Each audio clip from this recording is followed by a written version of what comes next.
La filière nucléaire en France représente 200 000 emplois, la troisième filière industrielle après l'aéronautique et l'automobile, dont beaucoup se situent dans les Hauts-de-France et ils sont préoccupés de leur avenir.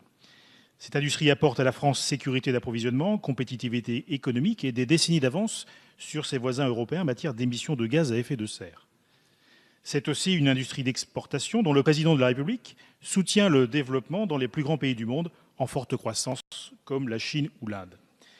Dans un premier temps, pouvez-vous préciser la stratégie du gouvernement entre diversification du mix électrique grâce au développement des énergies renouvelables, dont nous souhaitons tous voir la part augmenter, ce qui conduira d'ailleurs à un rééquilibrage des parts respectives des ENR et du nucléaire autour de 50%,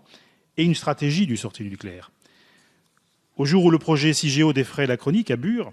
avez-vous modélisé les volumes de stockage nécessaires en fonction des options envisagées entre combustibles usagés, combustibles retraités non utilisables, matériaux liés à la déconstruction et ses modalités, à savoir entreposage souterrain, stockage en piscine ou à sec?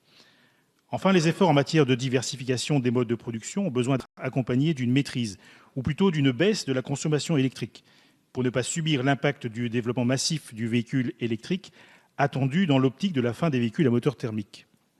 Envisagez-vous de nouveaux dispositifs incitatifs aux économies d'énergie ou la mise en œuvre d'une mission conseil auprès des collectivités, des acteurs économiques et des particuliers, voire le renforcement d'une agence existante?